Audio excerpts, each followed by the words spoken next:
C'était un vendredi matin comme les autres, du moins en apparence.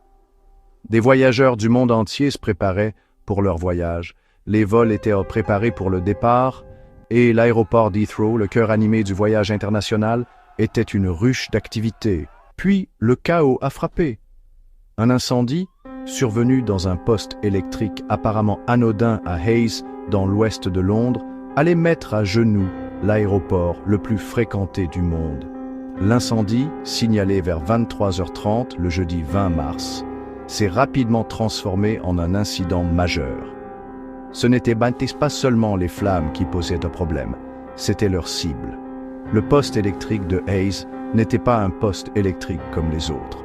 C'était un rouage essentiel du réseau électrique qui alimentait Heathrow. Alors que l'incendie faisait rage, il a coupé l'alimentation électrique principale de l'aéroport, plongeant les terminaux dans l'obscurité. L'aéroport d'Heathrow, symbole de l'aviation moderne, était désormais confronté à un problème très archaïque, une panne d'électricité totale.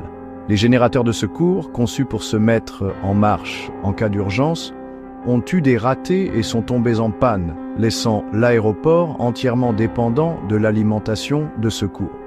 Sans radar fonctionnel, sans système de traitement des bagages et sans moyen d'enregistrer les passagers, la décision a été rapide et absolue, l'aéroport de Heathrow a dû fermer.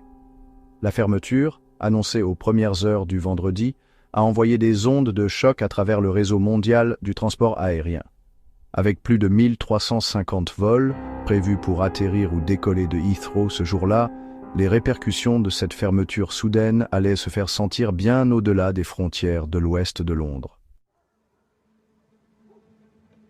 Alors, l'impact immédiat de la fermeture d'Heathrow a été tout simplement chaotique. Plus de 230 000 passagers, dont beaucoup s'étaient déjà enregistrés ou étaient en route vers l'aéroport, se sont retrouvés bloqués. Les vols prévus au départ ont été cloués au sol indéfiniment, tandis que les vols entrants ont été détournés vers d'autres aéroports, certains aussi lointains que Francfort et Paris. Le système de contrôle du trafic aérien, déjà soumis à une immense pression, a eu du mal à faire face au volume important de déroutements et d'annulations. Les tableaux d'affichage des vols du monde entier se sont illuminés de retards et d'annulations, alors que les compagnies aériennes se démenaient pour s'adapter à la fermeture inattendue de l'un des aéroports les plus fréquentés du monde. Les répercussions de la perturbation de Heathrow ont été ressenties de manière plus aiguë au Royaume-Uni. Gatwick, le deuxième plus grand aéroport de Londres, a été inondé de vols détournés, poussant sa capacité déjà tendue à la limite. D'autres aéroports britanniques, notamment Manchester et Birmingham, ont également connu des perturbations importantes, alors que les compagnies aériennes tentaient de rediriger les vols et de minimiser l'impact sur les passagers. Alors que le monde était aux prises avec les conséquences de la fermeture d'Heathrow, dans l'ouest de Londres, une intervention d'urgence massive était en cours. Plus de 70 pompiers et 10 camions de pompiers ont été déployés pour lutter contre l'incendie au poste électrique de Hayes. L'incendie, alimenté par des équipements électriques et exacerbé par la configuration complexe du poste électrique, s'est avéré être un adversaire redoutable. La priorité immédiate pour les services d'urgence était double: contenir l'incendie et l'empêcher de se propager aux bâtiments voisins et évacuer les résidents vivant à proximité du poste électrique.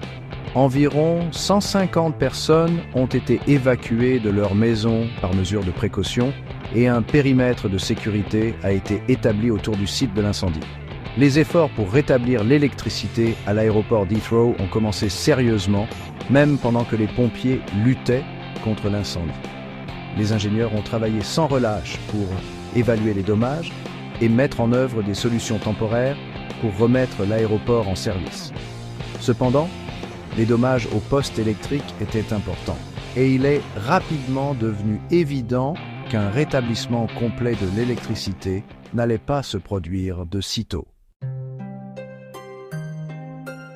Vendredi après-midi, l'incendie au poste électrique de Hayes était enfin maîtrisé. Cependant, le mal était fait. L'aéroport de Heathrow est resté fermé et l'ampleur totale de la perturbation commençait à peine à être comprise. L'aéroport accueillant plus de 21 millions de passagers par mois, l'impact économique de la fermeture devait être important. Les premières estimations suggéraient qu'il faudrait au moins 2 à 3 jours pour rétablir complètement l'électricité à Heathrow et reprendre les opérations normales.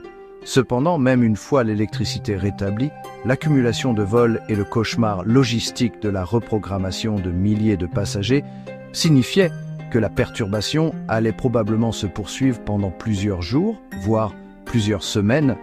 La fermeture de Heathrow a servi de rappel brutal de la fragilité des infrastructures modernes et de l'interconnexion du transport aérien mondial.